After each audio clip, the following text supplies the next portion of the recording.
Buenas tardes a todos.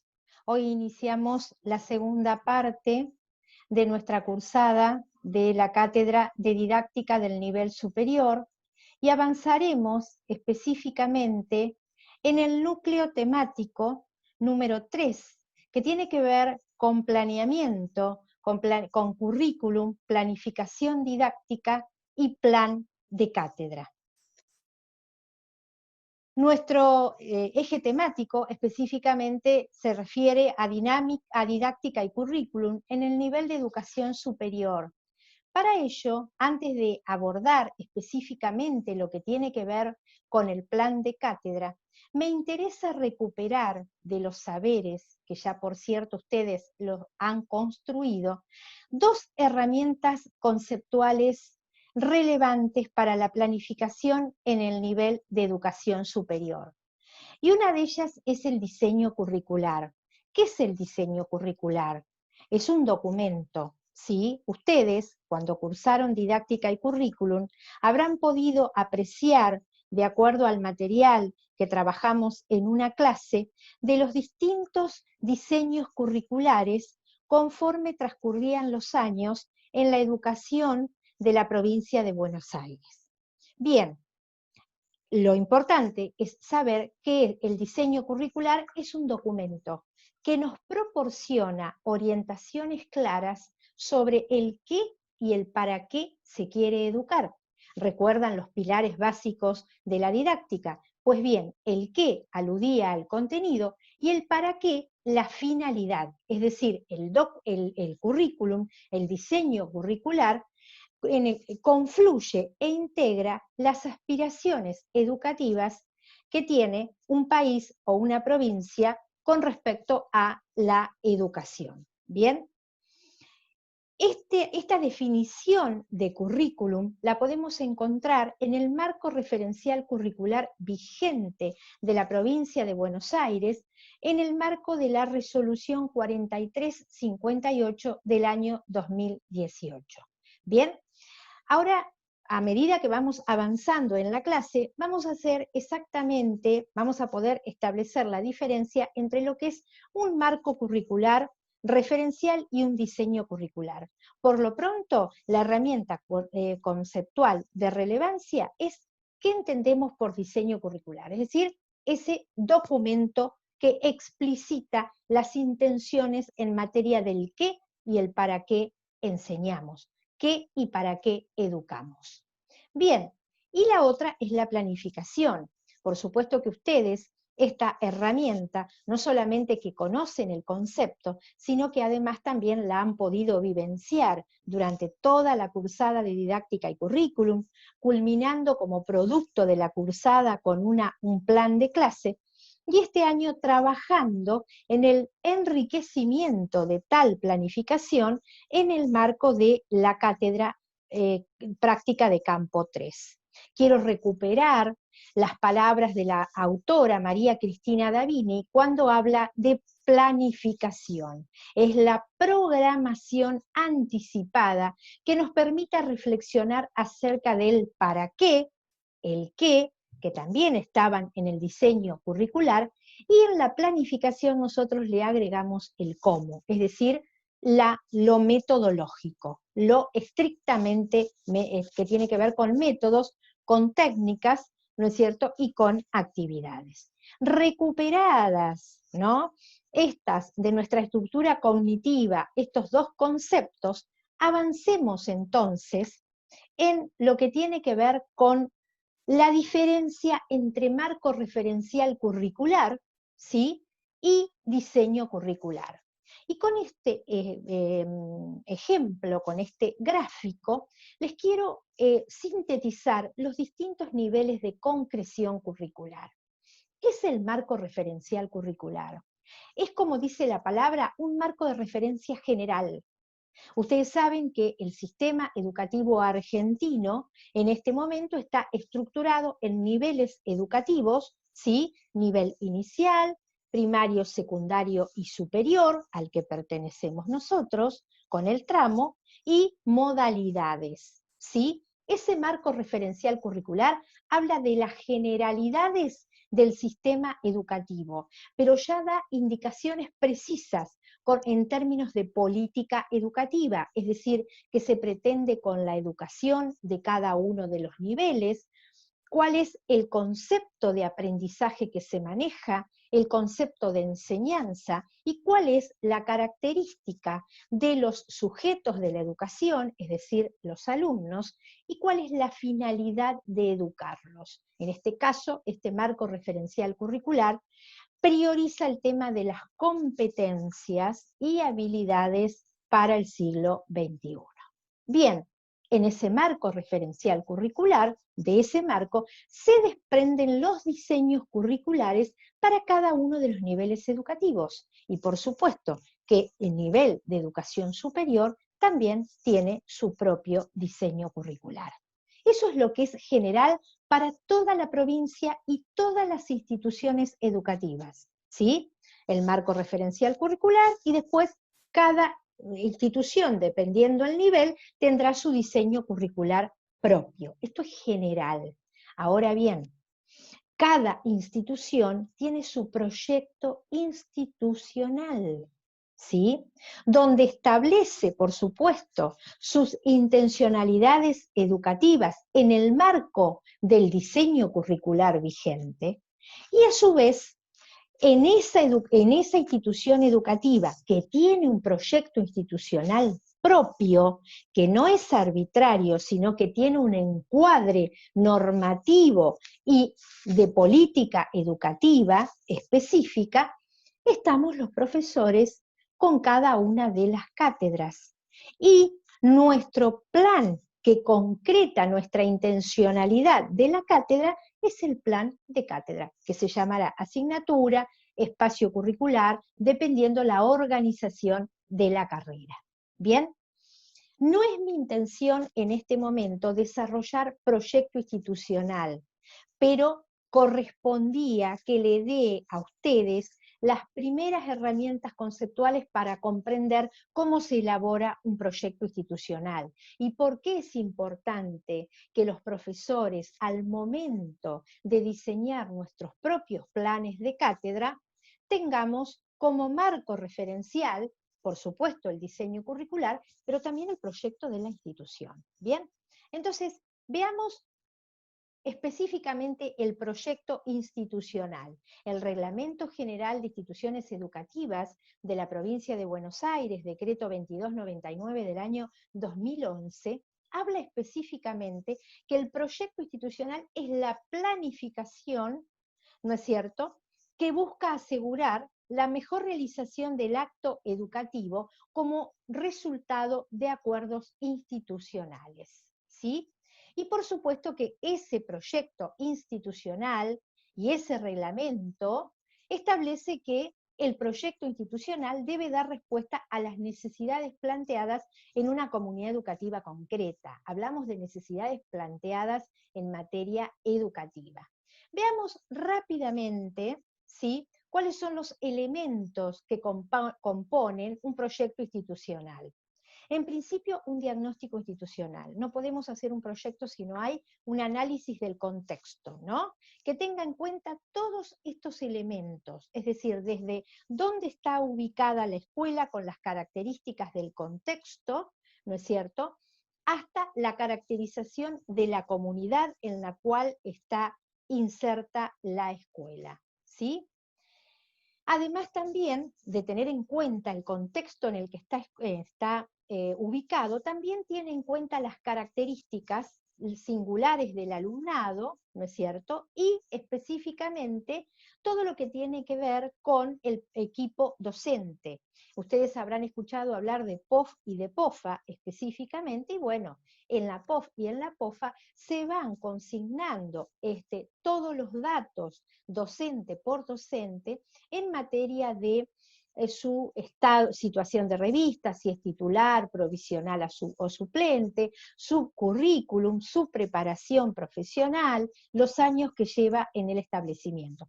Todo esto se hace en un proyecto institucional. Y ustedes dirán, ¿el proyecto institucional se hace todos los años? ¿Es borrón y cuenta nueva? No. El proyecto institucional se va elaborando y se va reajustando año tras año. Imagínense que el CAEP tiene su propio proyecto institucional y que además, a medida que, por ejemplo, incorpora una nueva tecnicatura, esto también deberá estar inserto en la propuesta del proyecto institucional. Además, también tenemos que tener en cuenta todos los recursos materiales, y aquí les doy, ¿no es cierto?, una caracterización de los recursos materiales, y entonces, en general, ese proyecto institucional debe dar respuesta a los siguientes interrogantes. Con el diagnóstico institucional estamos dando respuesta a ¿dónde estamos? ¿Mm? Después también tenemos que ver quiénes somos, ¿no? Además también ir armando, formulando nuestros propios objetivos. ¿Qué estamos pretendiendo? ¿Cuáles son los objetivos de la institución? Para ello, ¿de qué medios disponemos y qué acciones nos proponemos? ¿Sí? Y además también cómo evaluamos y a partir de qué indicadores estamos evaluando. Bien, entonces, esto es importante tenerlo en cuenta. ¿Por qué les digo? Teniendo en cuenta los distintos niveles de concreción que les hablaba. Porque un plan de cátedra no puede ser arbitrario ni debe estar descontextualizado de la propuesta de la institución. Es decir, un mismo profesor podrá ser profesor en distintas instituciones y su plan de cátedra deberá tener la adecuación correspondiente a la institución. ¿Sí? No es lo mismo ser profesor de didáctica, ¿no es cierto?, en un tramo de formación pedagógica, con la característica de la población que tiene CAEP, que dar didáctica en otra carrera específica. Entonces, todo plan de cátedra deberá ser adaptado, ¿no es cierto?, a las características de la institución. Y por eso es importante que antes de sentarse a diseñar un plan de cátedra o cuando ingresamos a una institución, tomemos conocimiento del proyecto institucional. Veamos el plan de cátedra, que es exactamente el tema que hoy nos convoca, ¿sí? ¿Qué es un plan de cátedra? Es la propuesta académica sobre una asignatura, un espacio curricular, en el que vamos explicitando todas las previsiones, las decisiones y las condiciones en que daremos nuestra materia. El plan de cátedra puede ser un plan de cátedra de duración de un año calendario o puede ser de un cuatrimestre. Dependerá del tiempo en que se desarrolle esa cursada para hacer la selección de todos los componentes que a continuación vamos a mencionar. Bien, es fundamental que el plan de cátedra reúna estos componentes. ¿Y por qué les digo? Tal vez ustedes, cuando recién empiezan como profesores, contemplen todos estos componentes. Y les digo que a medida que uno va avanzando en su carrera profesional, a veces los planes de cátedra son más precisos o más sintéticos. Pero es un documento fundamental que la normativa está indicando, y si ustedes son supervisados pedagógicamente como corresponde hacerlo en toda institución por un directivo o por un inspector, el primer documento que a ustedes se les solicita es el plan de cátedra. Para lo cual no podemos decir, no tenemos un plan de cátedra, porque la planificación es lo que nos permite anticiparnos y organizarnos, en este caso con toda la asignatura. ¿Bien? Y tiene distintos componentes: fundamentación, propósitos educativos, objetivos, contenidos. El contenido ya no es un tema, como ustedes armaban su propio plan de clase. El contenido es la estructuración, la organización en unidades temáticas, o en el caso de mi asignatura, como yo los desarrollo, en núcleos temáticos. Y aquí aparece otro elemento, que es el factor tiempo. Es decir, un buen plan de cátedra para cada una de sus unidades temáticas contempla un tiempo de desarrollo estimativo, que eso lo tenemos que hacer con cronograma o con calendario en mano. Habrá algunas unidades temáticas que nos insumen 4 o 5 clases, mientras que otras 2 clases. Entonces, el tiempo, cuando hablo de tiempo, es toda vez que culminamos con unidad temática, es decir, estamos diseñando las unidades temáticas, unidad temática número 1, la desarrollamos e inmediatamente consignamos tiempo estimativo de desarrollo, tantas clases. Bien, propuesta metodológica, la propuesta metodológica, por supuesto que aquí incluimos estrategias didácticas, la misma lógica que cuando armábamos nuestros planes de clases. Estrategias didácticas, métodos, técnicas y algunas propuestas de actividades, porque no vamos a incluir todas las actividades que vamos a desarrollar durante el año. Es decir, el mayor peso en la propuesta metodológica de un plan de cátedra está dado en las estrategias didácticas, fundamentando por qué las vamos a elegir, por ejemplo, aprendizaje colaborativo, por qué lo elegimos, aprendizaje interactivo, por qué lo elegimos, por ejemplo. Los métodos, aquí sí podemos explayarnos con mayor libertad, utilizando e indicando los métodos que vamos a emplear durante todo el año y por qué los vamos a utilizar, y a su vez también hacer un esbozo de algunas técnicas a utilizar. Pero en la propuesta metodológica de un plan de cátedra, el peso mayor debe estar dado en las estrategias didácticas y en los métodos, así como en la breve fundamentación de por qué los estamos seleccionando. Otro de los puntos son los requisitos de aprobación, es decir, el porcentaje de asistencia mínimo estipulado para que los alumnos aprueben la cursada de esta asignatura, así como también, como la asistencia es un indicador de aprobación, también lo puede ser la cumplimentación y presentación a término de los trabajos prácticos, ya sea de índole individual como grupal. La propuesta de evaluación, por supuesto que lo mismo que decíamos para la planificación de clase, la extendemos a la propuesta de evaluación, lo único que en la propuesta de evaluación, además de agregar los tipos de evaluación, deberemos marcar las instancias evaluativas. Si tendremos 2 evaluaciones parciales, cómo será el examen final, será un examen de exposición o será presentación de un trabajo final, como es en el caso de esta cátedra, con su defensa en coloquio. Todo esto debe ser indicado.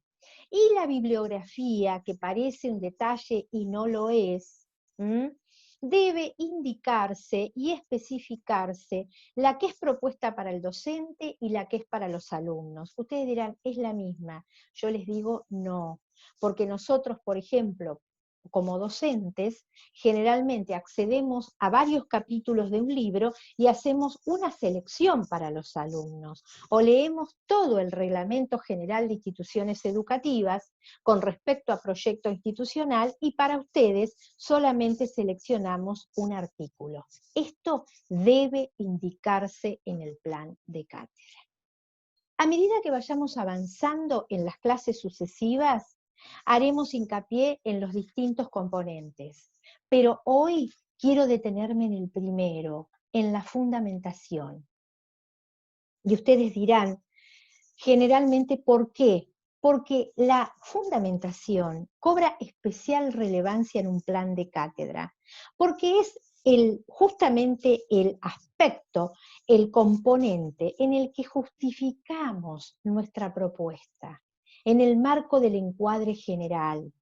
Es decir, en esa propuesta vamos a dar conocimiento de qué pretendemos con nuestra cátedra, con nuestra materia, qué es lo que los alumnos en términos generales deben lograr, pero a su vez el marco en el cual nosotros estamos encuadrando nuestra propuesta. Ahora vamos a ver punto por punto.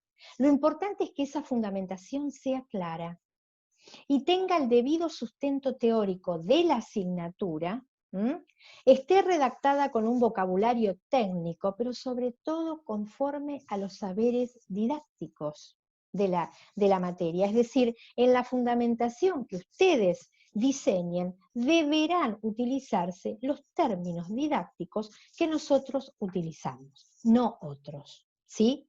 Por ejemplo, aprendizaje como construcción de conocimiento y no aprendizaje como transmisión de contenidos, ¿sí? Es decir, el vocabulario técnico no solamente debe responder a la asignatura en especialidad, sea de derecho, sea de ciencias sociales, sea de biología, física, química o de criminalística, sino también el debido sustento didáctico. Bien, veamos los componentes.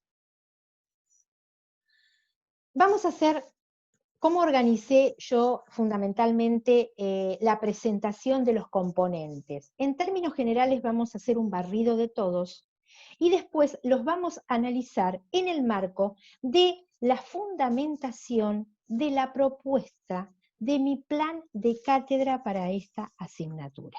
Bien, entonces, ¿cuáles son los componentes? Primero, un marco normativo. No podemos dejar de mencionar la ley de educación o la ley de formación específica de la asignatura en el cual se encuadra esta materia. Los destinatarios. ¿Con quiénes vamos a desarrollar, a implementar esta propuesta? Los alumnos, los sujetos reales, los destinatarios de la educación. ¿Cuál es la finalidad general que pretendemos con esta asignatura? Una finalidad general y luego viene un objetivo general. La finalidad es mucho más amplia que el objetivo. Ahora con el ejemplo lo van a poder ver específicamente. Luego la articulación que tiene esa misma materia con el plan de estudios. Es decir, cómo articula con demás materias, de qué otra materia se nutre, ¿bien? Después, el objetivo específico de la propuesta y el posicionamiento didáctico del docente tienen que ver específicamente en cómo voy a desarrollar la clase. ¿Voy a dar clases absolutamente magistrales de transmisión de conocimientos durante las 2 horas o voy a utilizar el aprendizaje cooperativo, el trabajo en pequeños grupos y demás? Todo esto tiene que ser una síntesis, ¿no?, del posicionamiento didáctico del docente. Bien, veamos orientaciones para su elaboración. Y acá quiero anclar en el plan de cátedra de esta materia. Ustedes van a ver que los párrafos que están indicados en azul, si después se toman el trabajo de unirlos, van a tener la fundamentación de todo el plan de cátedra. Yo no lo quise hacer demasiado extenso y lo que fui haciendo es fraccionarlo con el orden de los componentes. Veamos.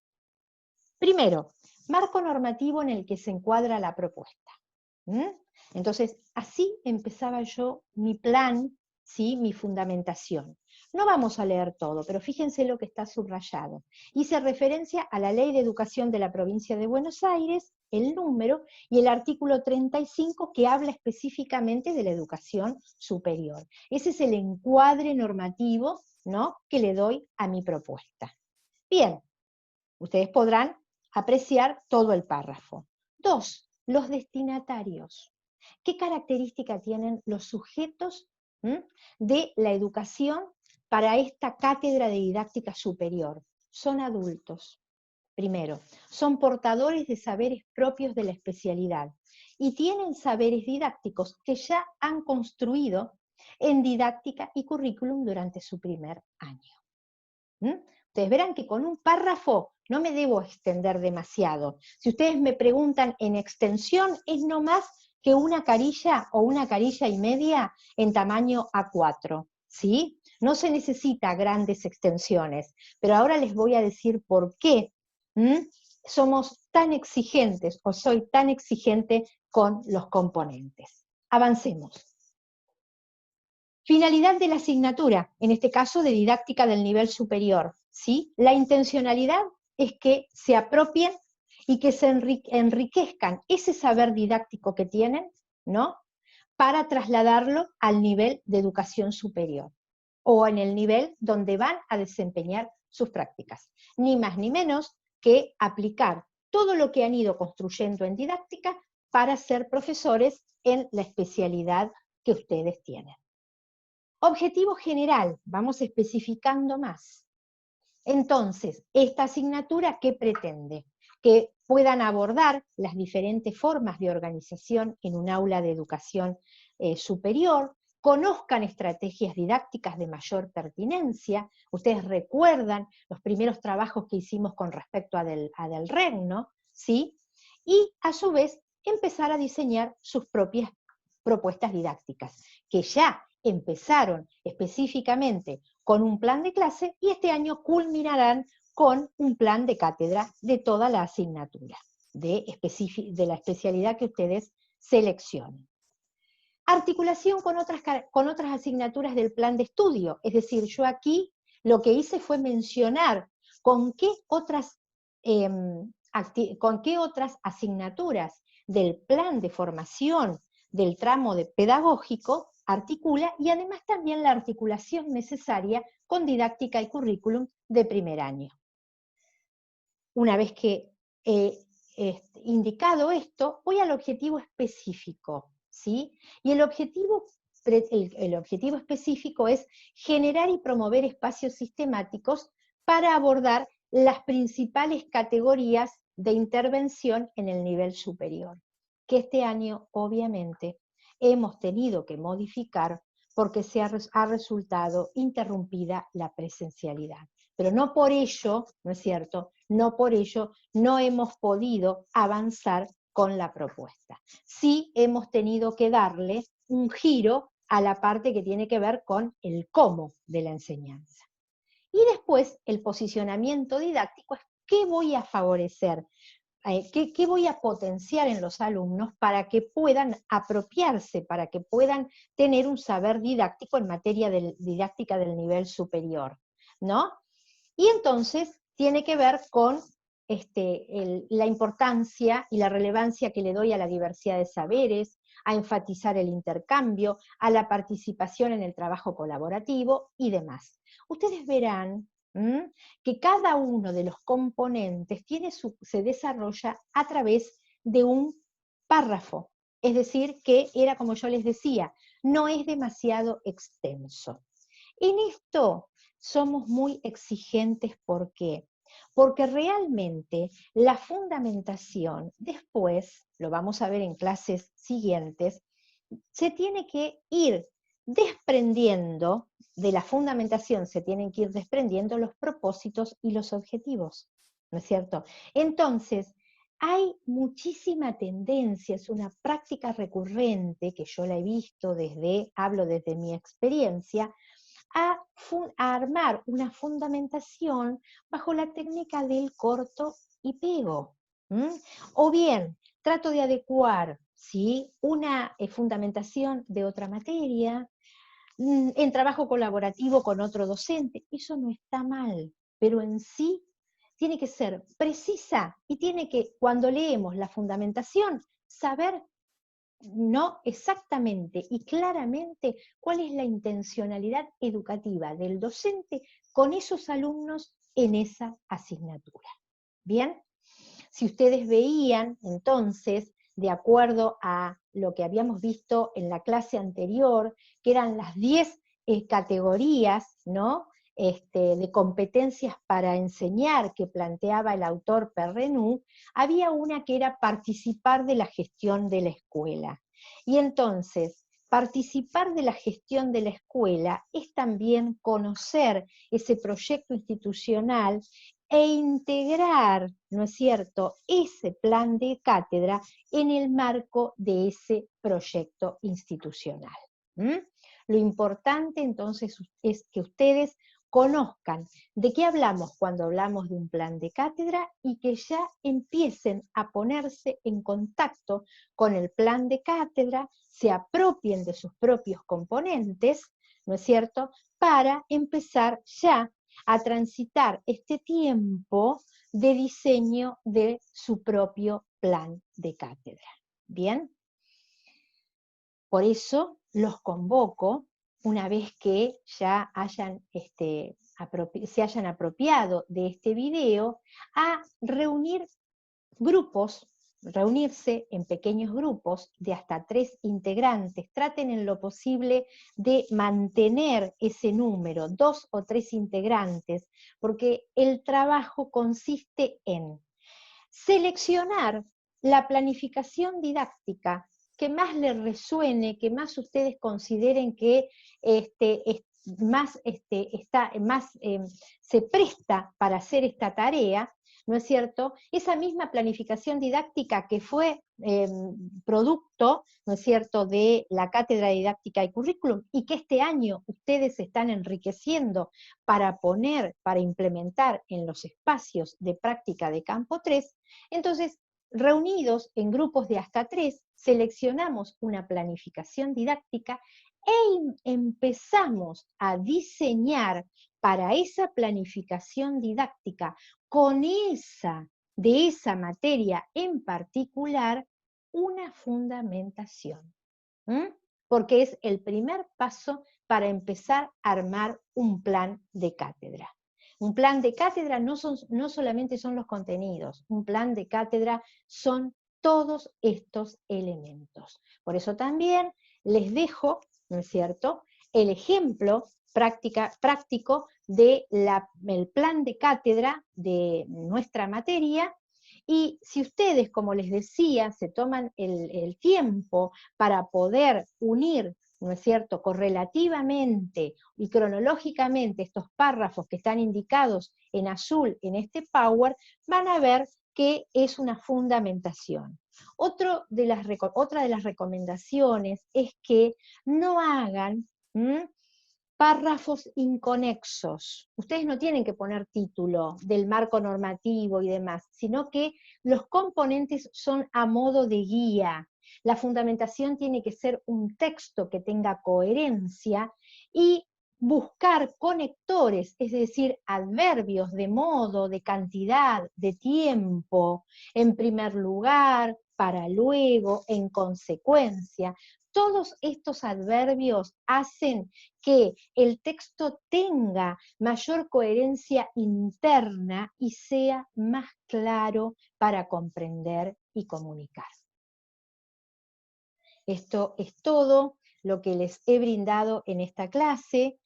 Recuerden que tenemos las vías de comunicación a través del mail tradicional y a través de los mails por vías de aquí, de la plataforma. Así que en realidad nos veremos dentro de 15 días, ya con la fundamentación esbozada.